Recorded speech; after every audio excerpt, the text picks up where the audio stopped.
Hey everyone, I'm glad y'all can join us tonight. We've got a lot to cover. And everything from the missing person of Tucker Law up in Grand Rapids, we're going to be talking about spotlighting a new channel or a growing channel. It's a young channel, True Crime of Shannon. There's a link on the in the comment section there at the top, and we'll be putting it throughout.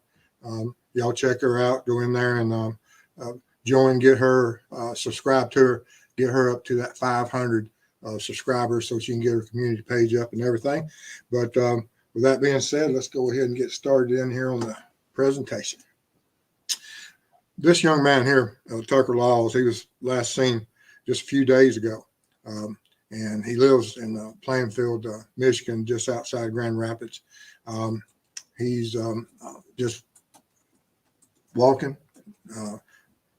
Last seen by his girlfriend, communicated, or by some friends just outside of Grand Rapids. If anyone sees him, knows anything about, or can help the family or assist them in any way, even from just spreading the word, we would appreciate it.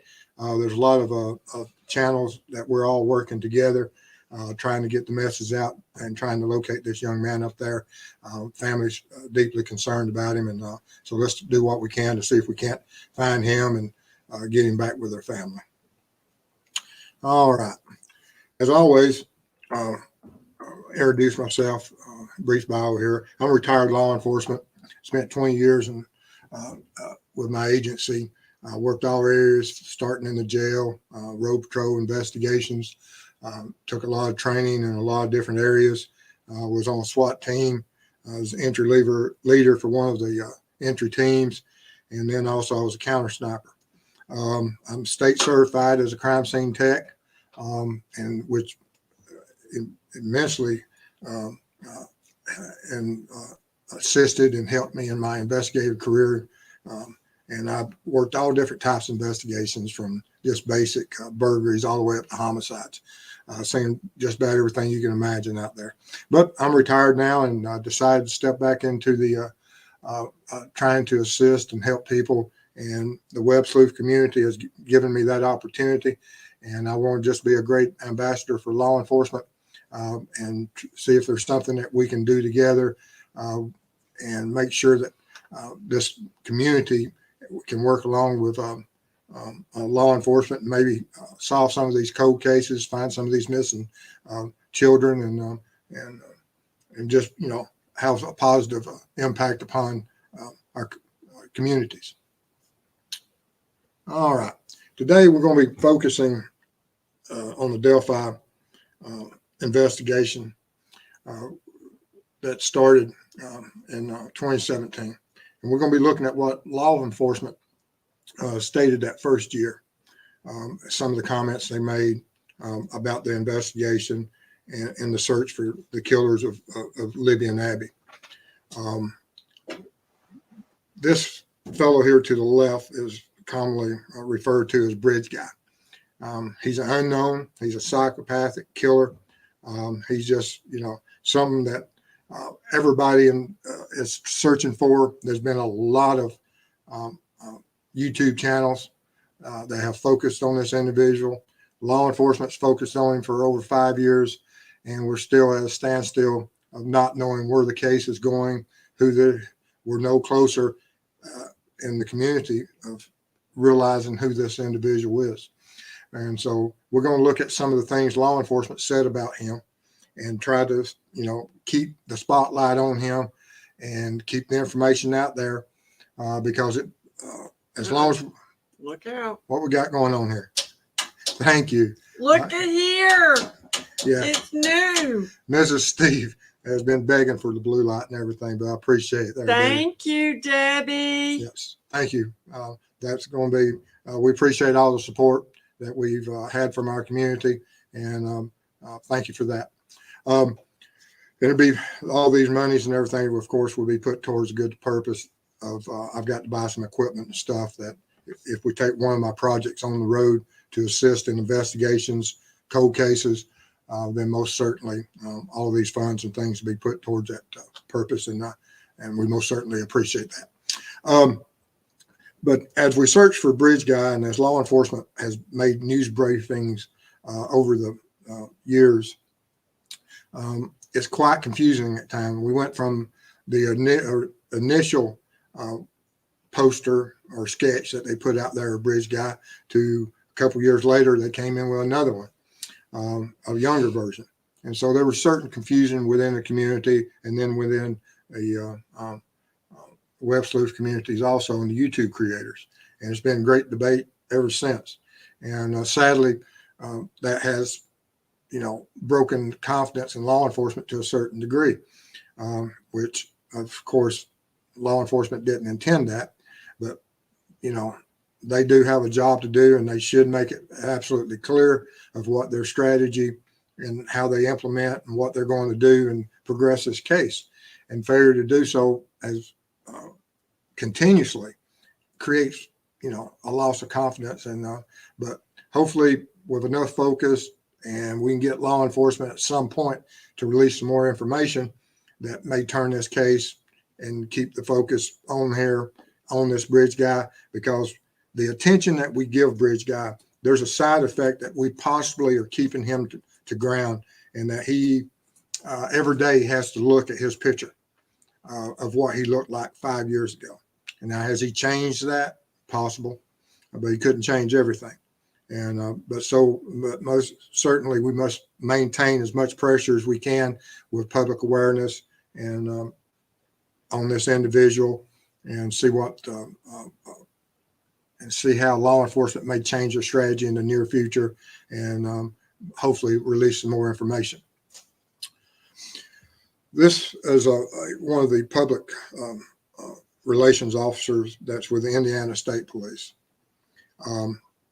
But as he was speaking in this, he indicated that after the crime of Libby and Abby, and he was doing a news briefing, he mentioned this person or persons, which is great for investigation early on, because this statement was made March the 5th, which is just a few weeks right after, I think, 3 weeks after the murders of Libby and Abby. And so at that time, they were open-minded that they didn't really know or understand, even with the evidence that they had at that time. And probably at that time, not all the reports have come back from the lab. Most certainly, even the profiles or whatever the opinions of the behavioral science units probably hadn't finished up with their reports of what was going on with the crime scene and how many individuals were involved. And so they, this early on into an investigation, when law enforcement starts working these cases, there's a lot of information they won't have at hand initially. And so they were open-minded that they didn't know, even with the evidence they had, which they had a lot of evidence that we were unaware of. But, and as you see, some of the statements he says here that people want to make the assumption that the voice saying down the hill, that suspect belongs to the person who is captured in the image. And that's the same. And he's saying that's not necessarily the case. We're not making any assumptions about that.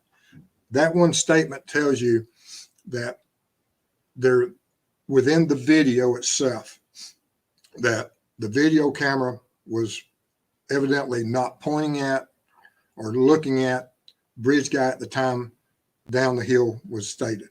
If it had been stated, they would have been able to say that from the video evidence that this is the guy that said it. So evidently there had been some breakage of the camera being focused on bridge guy to being taken away from. Was it put into a pocket? Was it being hid? Or was it just being held alongside the body? And where was the phone at that time that wasn't capturing the image and couldn't capture him making that statement? And so, because if was focused on him and you could see him talking to him, and then of course he would be able to make a clear, constant statement exactly of who said it and when. And so by this statement, we realize he can't. And he also says that there is more video and we have more audio. And later on, some of the audio that was added on to down the hill was guys. I don't think we have more audio is meaning that we only have one word. I'm hoping that it is that they have a lot of audible rather than just guys. I don't believe that's what he was referring to when he said that we have more video and we have more audio, because a lot of the emails I get and a lot of the information I got is that maybe the only thing they show is they only have that 1.8 seconds of a 43-second video. This most certainly is an argument against that, because he says we have more video. And so having more video than 1.8 means exactly what he said. And I'm hoping that is the case. And I would suggest, and I say it every time I get a chance to, release as much video and as much audio as you can, so that people can see the mannerism of this guy that's walking that bridge. This killer, he has certain mannerisms that, and certain habits and certain walking, and maybe even clearer images that we just haven't had access to yet. And so every chance I get, I pound home and just hammer that we need as much information as we can to assist you, the law enforcement, to bring this guy to justice. And he also made a statement during this broadcast, March the 5th, that there's hundreds, if not thousands, of billboards across the nation. At that time, at March the 5th, they probably were still speculating, is this a local, or is this a transient? Is this a serial killer? And so that would most certainly be supportive. That's what they were thinking at the time, more towards that, because if they most certainly thought it was just a local, you wouldn't have thousands or hundreds of billboards across the nation. It'd just be, within that one community or surrounding communities. But so at the initial part of the investigation, there were certain agencies, and I believe he stated during this interview that the FBI is the one that had went out there and funded and put these billboards across the nation. Then we have another officer. This is Chief Lesenby, I think is how you pronounce, or not Chief, but the sheriff, how you pronounce his name. And when he was interviewed and was talking about this crime, he says that we've never had this before. And so as the crime that he saw and had been briefed on is something that in his law enforcement career within that community is something that had never occurred. And also he made the statement that this is obviously different than any other case that he had been made or in his career had seen. And so that most certainly is a concern, that while people may, and it may be implied that he is, and there's certain statements out there over the years by law enforcement that they believe he's a local, and you'll see that even in this presentation. But there's also other statements out there that, and a line of thought that, and theories that says he's not, and which is true. Most certainly, if they had seen similar crimes within surrounding areas or within that community, neither one of these statements would hold true. So there were certain things about that crime scene that most definitely is something that is shocking to the LE in that area, and to cause him to make this statement.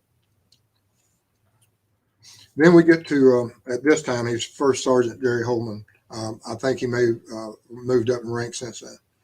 But this fellow here, I like him. I like the statements he makes during the interviews. He's very upfront, and he's very clear. And he never hesitated. Even in this interview, I believe this was the one I saw him in, that he said that when they got there, it was total chaos. And I'm not saying that with law enforcement, anytime you get to a homicide and you start getting control of it, it is chaos. I mean, it's, when you're coming into a volatile situation, whereas there's been murder, and you have all these agencies, you have families, you have communities, it is absolute chaos. But your training takes over, and you start getting everything in order. And the sooner you can get it in order, the better. But he admits to that. We shouldn't run it to the point in the YouTube communities and say that, well, he says it's total chaos and therefore everything at the beginning of the investigation of the crime was destroyed. It happens on all crimes. Not defending law enforcement, but it's just what happens. You cannot be in absolute total control. The chaos, when they found the bodies, it most certainly started then because, they were searching initially for 2 missing girls. And then, of course, it turns into this brutal murder, and law enforcement has to come in and start at that point getting everything organized. And it's not just something you snap your fingers at. It takes a lot of training. It takes a lot of discipline because there's a lot of things that have to be set up. You've got to go in there, get all those people out of that area and start setting up that perimeter. And then you got to set up that corridor to get to the crime scene. And then you got to set up that outside perimeter.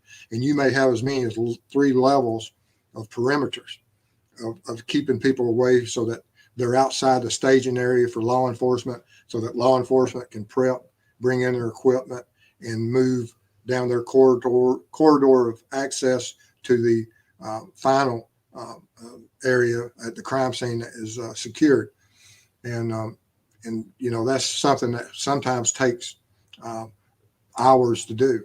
Like I said, it depends upon the crime scene location and where it's at and how far you have to go and where's the closest accessible area.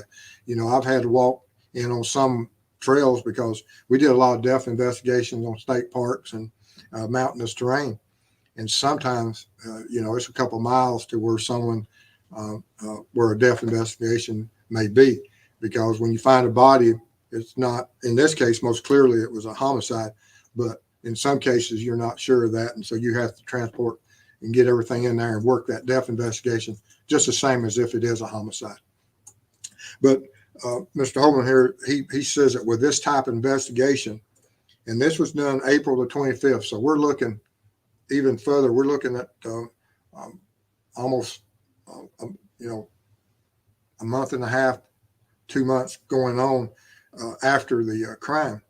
And with this statement, you can look at and see that he's starting to realize that there's something more to this than they ever realized. And just like we talked about with the prosecutor Ives, that everybody thought this case was going to be solved in a day or two. Most certainly by this time this investigator was speaking, he was beginning to realize just much as Ives was that this isn't going to be something that, he didn't know it was going to be to this later it is now, being 5 years later. But he did say with this type of investigation, it being months, 2 months, 3 months, hopefully not any years. And now we are 5.5 years later. I believe he had some information that told him that this was going to be a far harder case to work and solve than they first realized. And I don't know what that information was. I don't know what reports had come back showing that we're limited on evidence. Don't know if the behavioral science units had come back with reports saying that this is a type of profile of organized individual it's going to be, and it would be extremely hard to because with organized killers and psychopaths, you're dealing with someone that is going to, dot their I's and cross their T's and leave as little evidence behind as possible. And they'll use certain techniques possibly, and especially if it's not their first time. If this is somewhere through say if it is a serial killer and it's somewhere through his career, his mistakes happened early on in his career during his first encounters. And if it's midway or towards the end of his career, then most certainly it would be harder to solve. Don't know what his reasoning was, but he made this statement and realized this was going to be a hard case to continue. And he talks about that early on, that they were working 20 hours a day, 7 days a week, and that happened for 2 weeks. And that's absolutely, you can't ask any more from law enforcement. I've been there. She's had to bring us food, our first 24, Clothes. 48, closed 72 hours. We were a small department and working with our team, and she was the food service. She was Uber before Uber was cool, and it most certainly helped us in our investigations. But you have to, but we never faced anything. We had where we had multiple bodies, but we most certainly never had anything that was as what this community's faced and at this time. And so can't really compare to what they faced, but we never had the resources brought in on a case like they had either. You're talking 20 something plus agencies all the way to the FBI, and the FBI director being briefed on it. Absolutely amazing. And all these law enforcement officers, there's not a one of them that somewhere's in their interviews that they don't say they have never experienced what resources were brought to the table to solve this, which most certainly gives us great concern that is this ever going to be solved. And he talks about the family, and I included this, that when he was talking about the family for this reason, he said they have been so cooperative. And I say that for the fact that there's a certain part of the community out there that brings a lot of focus on the family, and they try to discredit the family of what was said during those early hours of investigation. You can't put any, when a family is first notified of a death, doesn't matter if it's a traffic accident, if it's a suicide, or if it's a homicide, that first shock to their system, you can't rely upon much of anything during that. And so you have to take it with a grain of salt, give them, some leeway. And because people are going to say certain things that may or may not align, and they may act in certain mannerisms that you as an individual don't agree with it. No one would do that. Well, no one knows how people act at any certain point. Some people can handle stress extremely well.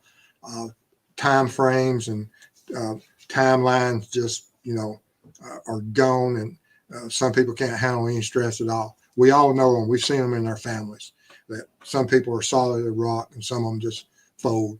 And so we have to, and like I said, I wanted to bring and mention that about the family, that, I don't ever put much weight on anyone that says, well, the family's involved. If I have evidence that proves that family's involved, then you go that route. But you can't act upon just what mannerisms are. He also goes on and he talks about this person, this killer, the psychopath, the one referred to as Bridge Guy. And he says that they're going to catch this person or persons, and that we're going to catch this monster. And those are strong words, and they tell you something about that, how harsh and brutal this crime scene was. And what, just like with what the sheriff said earlier, that they had never experienced anything like this. So it leaves a lot to the imagination. And he also talks about this person is evil. He's a monster, and it could happen again. And that should most certainly make everyone in that community and everyone across this country to be in fear, because they are thinking at this point that most certainly when you see a crime, that when you have a killer performs or does certain acts at a crime scene, that you can see what can happen, may have happened before, and may happen again. And so it's most certainly understandable of his warning to us. And we should put every resource we've got to finding this monster, because he is evil. And if he's out here walking the streets, and he may have done it again, and and he just hasn't been connected to this crime here. And we won't know that until he's caught, and hopefully his prophecy does come and they do catch this guy. Then we have the Indiana State Police Supervisor, Carter. And Carter most certainly at times has had certain conflicting statements on the sketches and stuff that has led to certain confusions. But he also is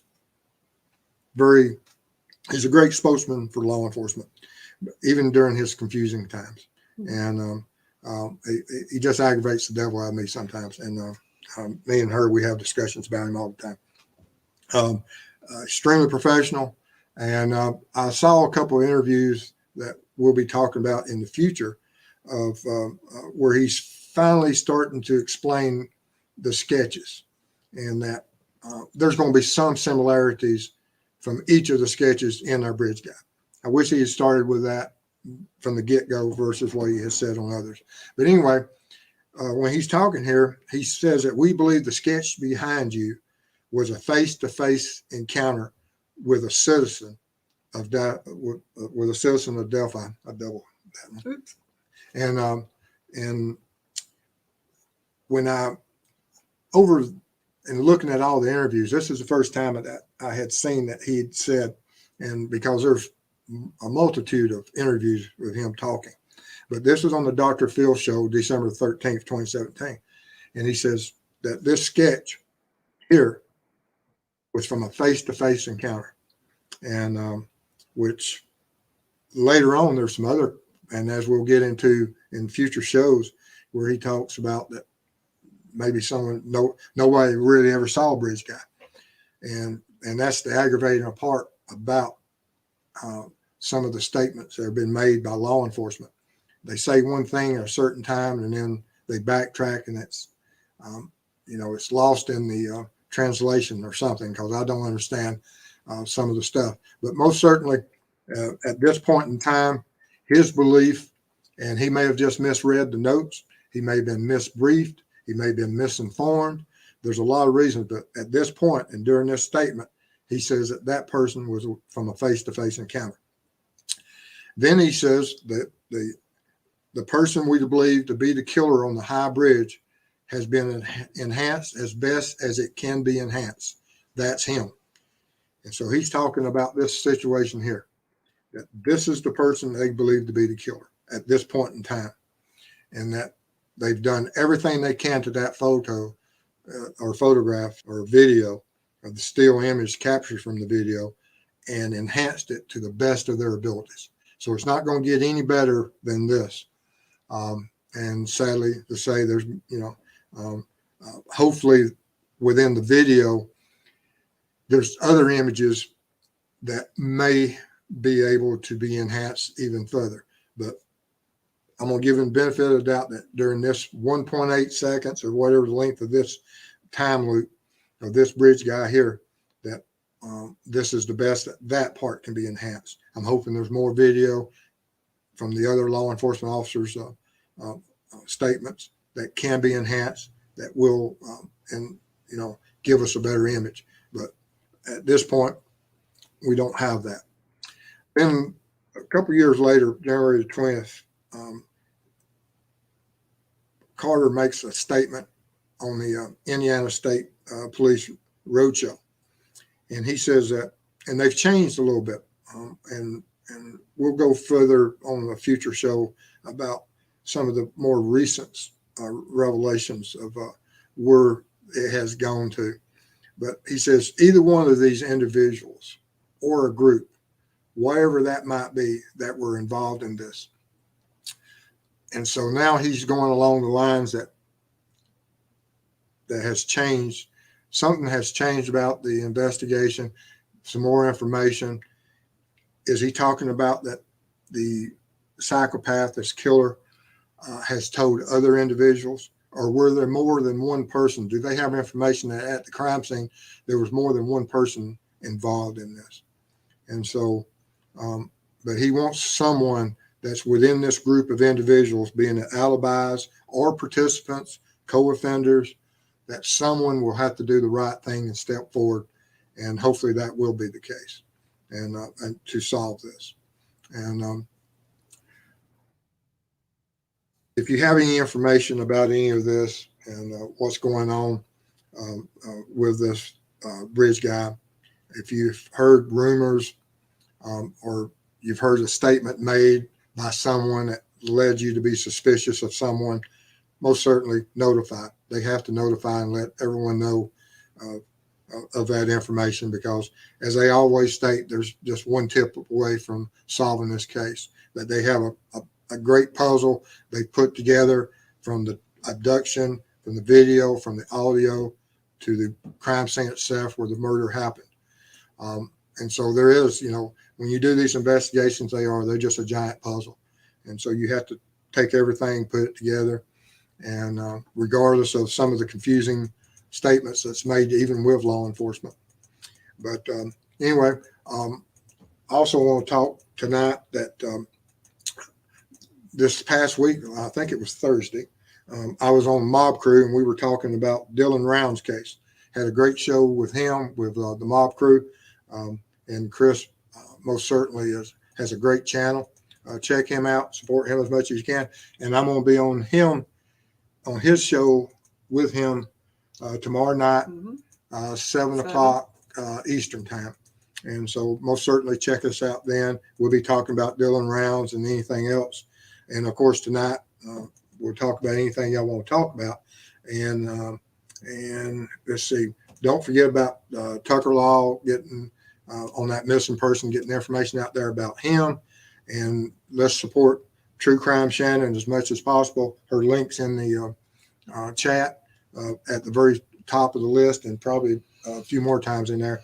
And support her, get her up there to that 500 subs so that she can get that community page. She does great work, intelligent young lady, and wish her the best with her channel. And I want to do everything I can to get her up there, whereas she can have a bigger impact, because us working together along with all the other creators, and the bigger impact we can have, and the quicker we can have one, the better it is for all of us. All right. All right. Let's see here. Teresa, BG, we know you watch. Your days are numbered. Coward, nothing of a man. You think Absolutely. He's watching?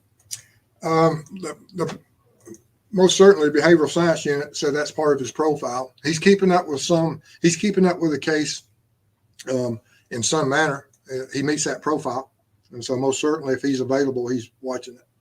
All right. Somebody's creation, ours or anyone else. All right. And Molly, anyone in Indiana or local know if billboard for Libby and Abby with BG's picture are still up on Interstate?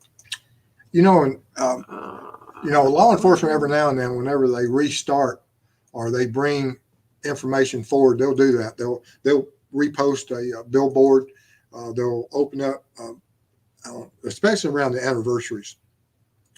It's a common way of law enforcement on anniversary dates to bring more and revigorate the investigation and build some new clues and stuff. Just bringing focus back on the crime. And Vince says he hasn't seen one in a long time, followed by Deb. She says the same thing too. So maybe they'll bring one back or something, right? Let's see here. All right. Teresa, at Steve, I believe they know exactly who BG is. I think they intentionally blurred, edited pictures and video. They need to discredit his alibi, and I believe at least 2 people are involved. And if that is the case, then that's most certainly they have to have an absolute positive ID, but they can't have any physical, can't have any DNA, and most certainly I know that in one of the earlier interviews at some point, they were trying to break an alibi, or so they were talking about that they were wanting to break an alibi. So I can't really argue your line of thoughts, and most certainly that's a possibility. All right. And Vince says that he's seen more billboards of Lauren Spears than Delphi. I'm not sure about Lauren Spears. Teresa, at Steve, also they want to arrest all involved at once if more people are involved. And they do. They try to do that as much as possible, for the fact that if you don't, just as what happened recently with the um, Karina, that was just over a couple of counties, that, they said more arrests are pending. And as an investigator, you just cringe when you hear that more arrests are pending, for the fact that everyone that's not arrested initially during that first reach out to put all the bad guys in jail at the same time, that the people that are involved, they're looking around saying, what evidence do I have? They're coming for me. And what can I destroy? And what can I do to minimize what they have against me? And so I most certainly, every time I see that more arrests are pending, I know for a fact that there's co-offenders out there covering their track, destroying evidence, and most certainly it's harmful to certain cases if you don't arrest them all at the same time.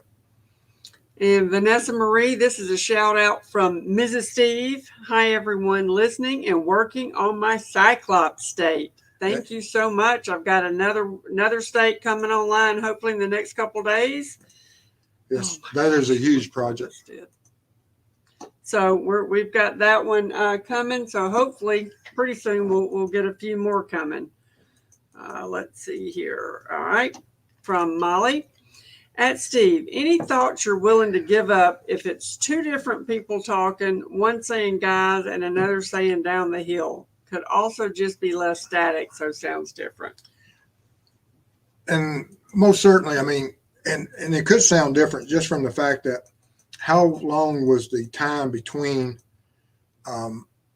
he said down the hill, and was there a time that he was going down the hill, had walked, had there been a struggle? How long audio tape? Was he out of breath at the foot of the hill and then said guys? We don't know. We won't know until that completed. And it could be one person, it could be two persons. I sound different. That, if I'm that once you, back, if you have any type, when you're exercising or anything, you sound different after, when you're out of breath or short of breath than you do when you're rested. And so is there something along those lines? Was it that the phone was in a different position? Was it in a pocket? There's so many things that could play on those acoustics and of making them sound different. But I agree with you. They most certainly sound different to my ear, but that doesn't mean anything. I'm about tone deaf. All right. And from Digital, when he introduced the audio at 2019 presser, Beristan said he came from the phone Libby, had with her at the time, rather than saying it came from her phone. Do you think that is significant? I know there's a lot of argument along that that there, if it came from the cloud, what was lost from the original? Because I think there is, I'm not in that profession of understanding, but I know that in certain, that every generation of data that's collected, it's not the same as the first generation. And so most certainly, if it went to the cloud and was filtered through certain, whatever how they say that data, and then was brought back, is it the same? I don't know how significant that is. You'd have to ask someone that truly understood all that, and I most certainly don't. All right, you want to talk about Officer Miller? He never committed suicide? No. All right, let's see here. On the names and stuff, guys, let's stay away from mentioning names and or initials. Unless you mention it first. Unless I mention them. Now, if it's somebody like that has a search warrant that's been served on them, that's related to this case, such as Klein's or Logan, then most certainly those I don't have a problem with. But anyone else, we'll stay away from any names being mentioned. And I appreciate your cooperation. And it's just something that for housekeeping and everything, and trying to keep as many people open-minded as we can about where the case, and we don't want to influence anyone. But thank y'all for cooperating with us. All right. And Teresa, 1 or 2 officers said they had nightmares for months due to the horrific crime scene. Is that common with CSI people? No. All the training that we go through. Now, I've seen young officers, but after a certain amount of time, law enforcement, we see the amount of death that you see is will harden you throughout your career. You'll start off, and everybody, you go to those traffic accidents, and you see deaths from children all the way up to senior citizens. And then by the time you see the natural causes, and you go and you're doing those welfare checks on citizens that's in their home that no one's seen for several days or weeks. And then when you do the other type of death investigations, or you drive up and you find persons that have decided to end their life, law enforcement, they see a lot of death. Now, some of them handle it well, some don't. And but your seasoned CSI guys, no. I don't know at what level these officers were in their career. Don't know what their training was. But, you take even after about, 2 or 3, 4 or 5 years, most officers have seen a multitude of death, and, which some people can handle it, some people can't. All right, Melissa, they have zero intention solving it. It's been already 5 years, should have been solved minutes, saw video, considering they've seen more of it than us. I hope that's not true. I believe they do have great intention to solve it. They just don't, for whatever reason, can't solve it. But I wish they would change their strategy. And if they, whatever exists out there, the more audio and video, I know protecting the crime scene would serve no purpose. The information that's contained within the crime scene that can, and like I've said, that he wished that law enforcement would come out with more information. He was the prosecutor at the time. He knows what evidence was there. He knows what he would take to court. And if he says that there's evidence that could be released, there's evidence that can be released. And Arctic Fox sounds just like you do. I just wish they would let us see the complete footage of Bridge Guy instead of just a snippet. Yeah. I don't care how blurred it is. I don't care if it's not enhanced. I just want to see it. All right. And E.E. Caroline? I have no confidence in Carter at all. I served pretty senior in federal law enforcement, got to know things from the inside. Carter seems to be not ready for prime time. He is not command material. And yeah, I mean, you may, bless his heart. Absolutely. I mean, if you have more inside information than me, then you have more than I do. Yeah. Anna Lizette, there seems to be official information that old BG was identified and eliminated as a suspect. You heard that? No, I haven't. If you've got that information, forward it to me, and or links, or if you've seen what that is. I hadn't seen that. Let's see here. Melissa, did they ever think if they would show us rest of video, quicker chance catching person it is, unless it's one of their own and protecting them or him?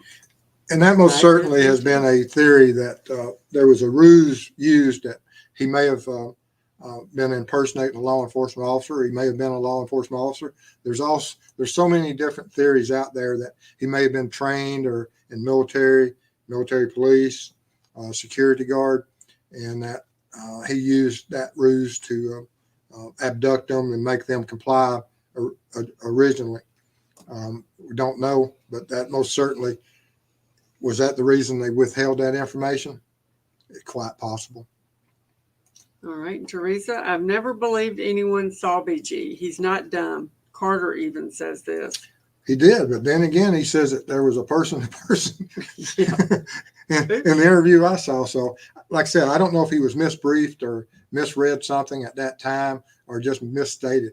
But, and that's what causes a lot of controversy is that if you misstate something, say, "Oh, I misstated. That wasn't what I meant. I misread. I was misbriefed." But, just changing it and never going back and correcting causes a lot of issues we can see. All right. And Dave saw a video last night where Ellie used hackers or a hacker to KK's account. I saw that mentioned somewhere. I don't remember if it was last night or before, but and that's the thing that law enforcement has realized, that you have, of course, law enforcement has these great trained individuals that work within labs, but it will never outperform the masses. There's absolutely people out here within our community, web sleuths, that have abilities that's absolutely unbelievable as far as the digital world and what these computer systems and how this Google machines work and things, that they could do things that probably a lot of these lab technicians don't have. I mean, there's kids and people out there in MIT and everywhere else that the way they think and the way they process data is absolutely unbelievable. And so are there hackers out there that's untouchable? Absolutely, but there's certain people out there working law enforcement that's into the digital forensics that can also do great things. And they're paid to do a certain job, but are they the smartest people in the world? They may be, but I most certainly would put my money on that. There's some young kids out there that are just as capable and want to and will assist law LE if they're ever asked. All right. And Anna Lazette, I think at this time, both sketches are nothing but embarrassment. Thus, the latest statements to basically discard both sketches and the killer is someone else. My translation. I think I said that. Yeah. That makes no sense. Yeah. We'll start. Mrs. Steve, Anna. Yeah, that makes absolutely no sense. All right. And Dave says the bridge guy is really short. They had it, under 6 feet. And I think there was from 5'6" or 5'8" to 6 foot. And yeah. Dave's got him at 5'8". Mm-hmm. Yeah. And it most certainly could be. And within that community, if that is the case, and most certainly there's somebody that can go out there to that exact location and get within an inch or two of this, and if he's somebody local, that certainly narrows the field of suspects. And Arctic Fox, thank you so much for sharing Tucker's poster. We appreciate that. Absolutely. Thank you. Anybody else want it, feel free to snag it, snip it, do whatever you want to do with it. We got to find that boy. Let's see here. SB74, I found it odd that Carter was adamant in 2019 that YBG is BG is the voice on the audio and is the killer. Yeah, that was one of the, the community, absolutely, they were in shock when that happened. And here we are 5 years later, still debating it. And, but like I said, I saw a video of one of his interviews that happened this year. And he made some reasonable statements and clarification as far as that he believes that there's certain parts of each of the images in the sketches. And that, of course, he keeps saying that the sketch is not a picture, but that there's going to be parts of each of those that's going to be part of Bridge Guy. All right. This is from Digital. Steve, is there anything Ives could have done before he retired to keep the Carroll County corruption from reaching where it is, or where his hands tied because Ellie didn't provide evidence or pursue crime? He most certainly never stated that, and he's still there in the thing. But yes, if you ever, law enforcement,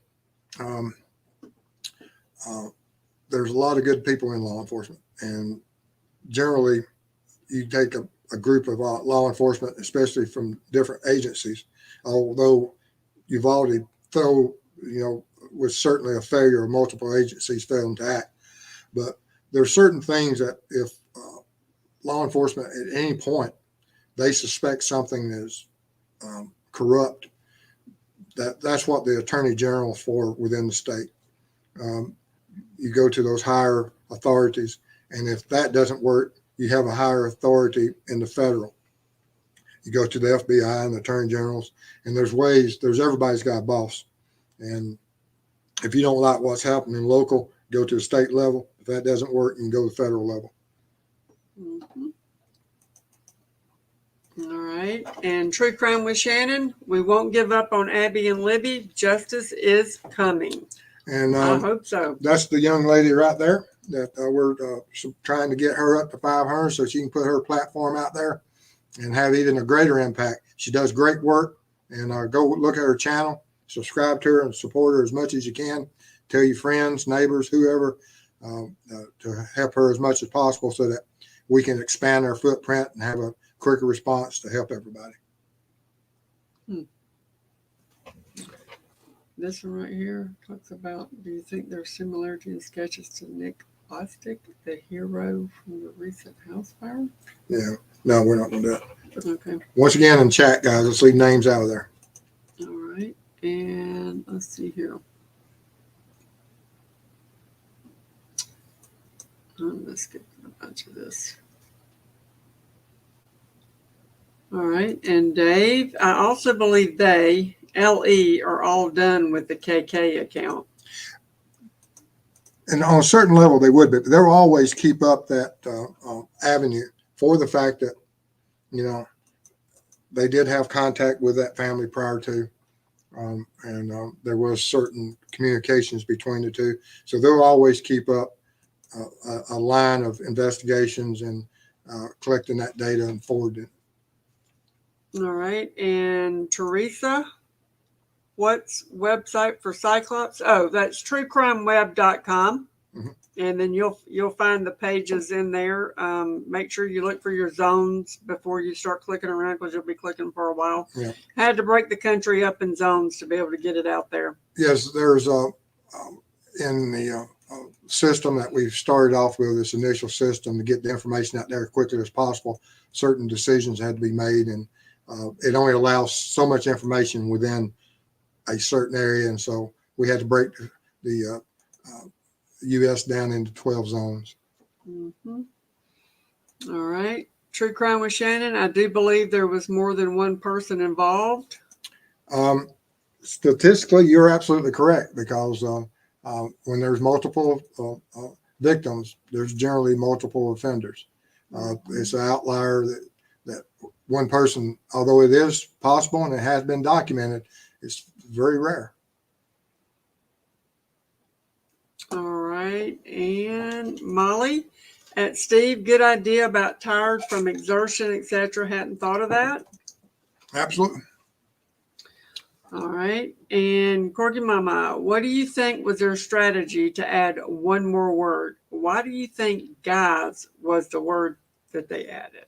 I think it was probably more along the professional, I don't know in that region, is it a common word? I think I've asked that or made that statement before, that certain regions or certain professions may use a certain word. And when they're talking to both male or female. And is this something in the way that he said it, that it may strike someone that, oh, he always talks to us by using guys when he's talking to young females?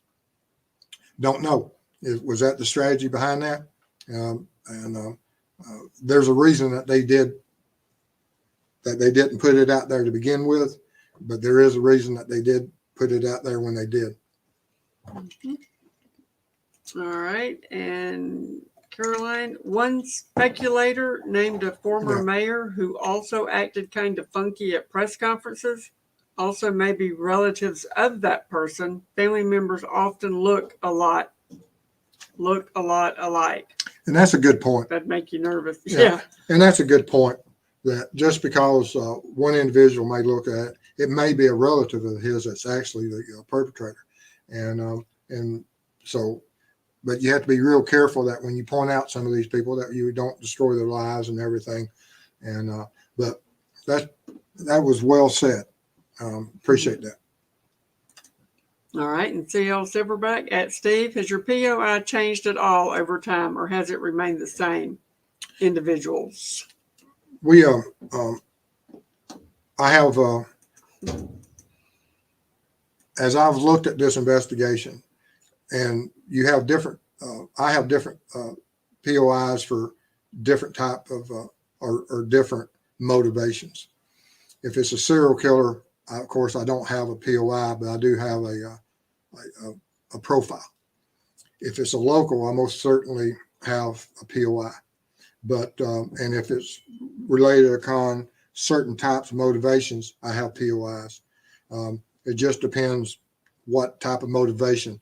And so I have about that. This crime probably occurred within 3 motives that I have in my mind, and I do have a POI. One would carry over to 2 different motivations. And then, of course, with a serial killer, that's not the case. If it's a serial killer, who knows what his exact name is and what crimes he's linked with. But hopefully they'll find that out. All right. And Caroline, one problem with Bridge Guy is that look is almost generic in blue collar America. Loads and loads of people look more or less like that image. Yeah, I couldn't have drawn a picture that would have been more common. When I first saw it, I said, man, that's a good sketch. And then when everybody in the world in that part of the country looked like it, I thought, holy cow. And I didn't know it was that generic. All right. And Teresa, the crime scene had to be unimaginably horror. I agree with you because even the officers within those first few weeks said that they've never seen, or this is a crime that stands out. They have never seen anything like this. So I agree with you. Yeah. Just what Anna Lizette says, as I recall it, it was local Ellie that were sickened by the scene. And that could be the case because, like I said, I don't know how seasoned the officers were and what they have seen, but generally, over time they do become kind of hardened to death. Mm. I think you can attest to that. She can attest to it. All right, Anna. They kept finding the Green River killer's victims, but it took decades to find him. He lived in the area, but was an unknown. And that's a good point, is that he had been spoken to and looked at, and investigators missed him. And is that the same case with Delphi? Most certainly could be possible that he's already been interviewed and they just haven't made a connection. Yeah. And they did the same thing with the Green River, that he had been spoken to. And just like even with Ted Bundy, he had been called in, and for whatever reason, he'd been thrown to the side as not being followed up on. So it often is the case that people are talked to early on, but then they're just overlooked. All right. And SB 74, I think most people don't realize how hard it is to get a suspect to a standard of beyond a reasonable doubt in court.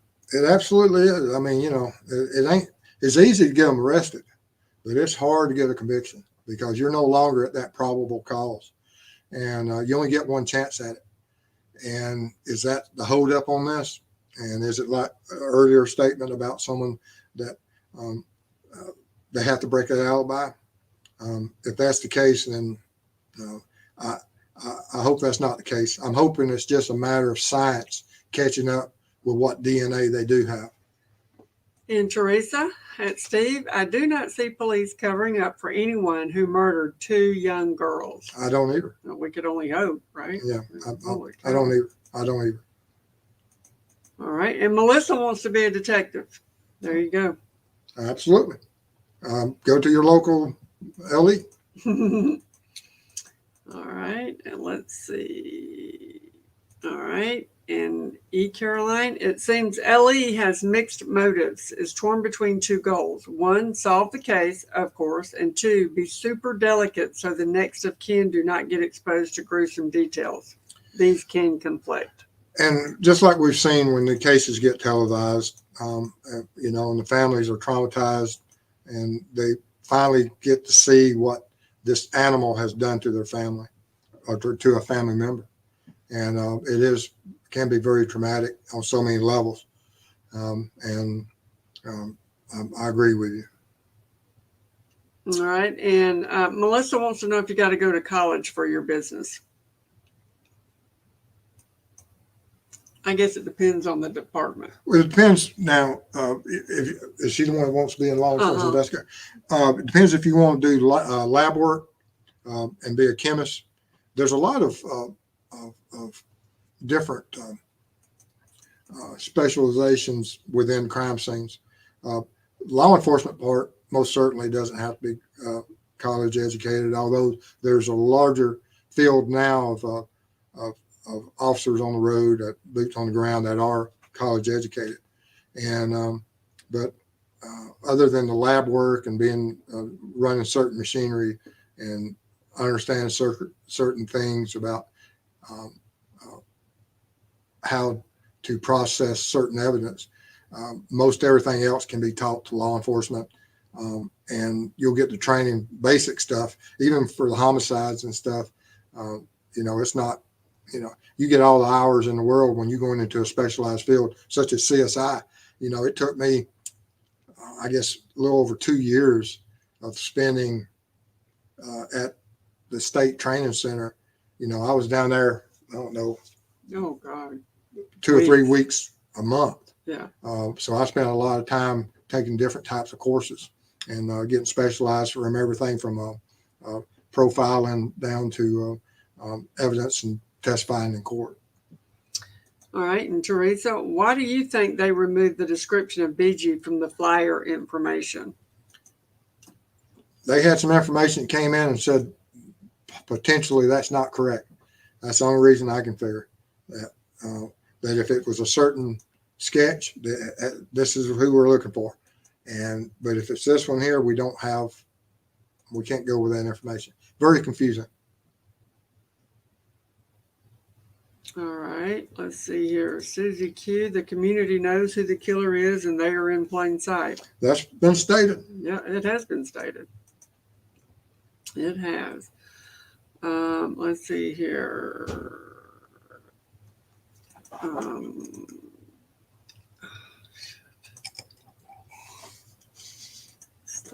right, here you go. Dave, Steve, do you remember a case in Georgia about a Katie or a Catherine Janest? Pretty sure I've spelled her last name wrong. I don't know how long ago it was, but no, I can't. That's off the top of my head. Georgia has its fair share of murders and cold cases and everything. Yeah, no kidding.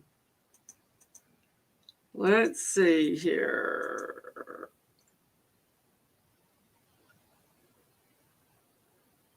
LE is still actively investigating. Yeah, more than likely. All right. Yeah. So USA Libertarian, Yeah. LE is still actively investigating TK and KK. Yeah, and they'll never, like I said, you know, with the clients, they'll never, you know, there's that line of investigation will always be open.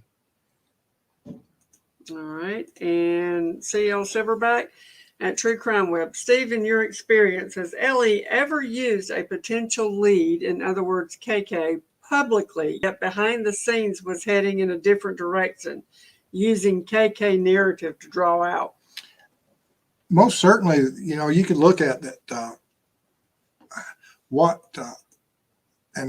because all interviews and all suspects and law enforcement will use certain individuals to progress a case. There's a lot of ways that they can use the interrogation to put other people in fear of what's about to happen. And could they? Absolutely. Did they? Don't know. Don't know what their strategy was.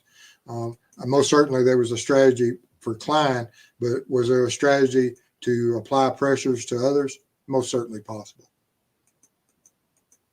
All right. We've got several that say that they'll be shocked when somebody is arrested. I will too. I think we all will. Yeah, I mean, we're over 5 years, and it's just terrible. All right. And USA Libertarian most likely removed height and weight because they did not want it to prevent someone from calling in a tip. That Absolutely well possible. Yeah. I mean, like I said, but there was a reason for that too. That more than just that, but I don't know what it was. This is quite odd. Steve, did you ever go to a crime scene? You couldn't. Yes. How many hundreds? Thousands. Yeah. I mean, if you go from the, all the reports I took from, because there's a lot of different types of crime scenes, even as a road officer or even as a jail officer. Jails can be crime scenes when certain things happen within the jail. But then as a road officer, when you get there, everything from a burglary to a murder to an armed robbery, and then as a investigator working those crime scenes, of course, thousands, and then as a crime scene guy, thousands. I turned in thousands of reports, and so, like I said, yeah, I've been a few crime scenes. All right, and Corgi Mama, they're still trying. Can you share your POI profile if it's a serial killer? I hadn't thought about that. I guess you hadn't even thought about you that. could put it. Well, he's got one, but it's not in a presentable fashion. I guess I could say. Yeah. But that's a good so question. You might could discuss that one night. Yeah, we might do that. All right. If you look at the psychopath and alibis, there's certain points in it, but it's not. It doesn't have all the details on it. But the psychopath and the alibi video will give you some indication of the type of person that this is. I'm with Jim. I don't understand waiting 5 years for a piece of evidence to maybe come to light. Release everything at this point. I think I've said that. Yeah. And actually, what is the danger to, if this killer, and I've always had this argument that it's better to know what that most evil person is and jeopardize the case to a certain extent than to let this man continue out there and kill others and kill children. Don't make any sense to me. I'm not going to let a rabid dog run around my neighborhood. I'll take care of a rabid dog, or a rattlesnake. Yeah, you can a rattlesnake. Yeah. Actually. And and I just don't understand sometimes the way that law enforcement looks at this, and they'll hold that information and carry it to the grave, and nothing's ever done, and then eventually you find out there's more victims. Don't agree with that. All right. In French, 6290. What are the psychological damages to the community? How do they live with each other when every neighbor is a suspect? How do you interact when you suspect someone? I'm sure that there's been a lot of, and this community has experienced it. And there's been a lot of people that's been looked at, and a lot of people's turned in their neighbors and friends. And I'm sure it's had a great impact on the community. And sadly, but yes, that's awful. It is. All right. And CL Silverback, thank you for taking my questions. Anytime, as long as there's no names or initials. Let's see here. I think you're about done. I know you wanted to.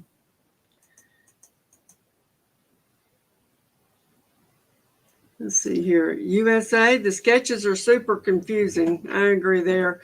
But I believe when BG is revealed, we'll be able to see the resemblances. And I agree with you, sir.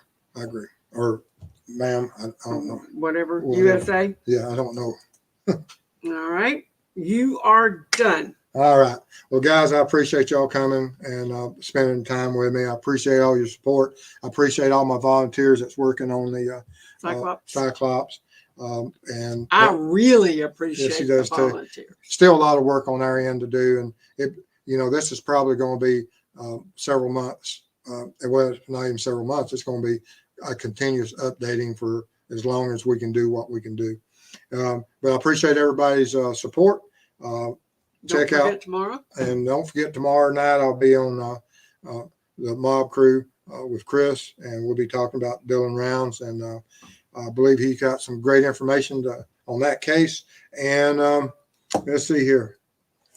And once again, don't forget about True Crime with Shannon, and most certainly everybody go out there and spread the word about Tucker Law. Let's see if we can't get that boy back home to his family. But thank you guys and appreciate everything, and I'll see y'all soon. Thanks. Good night.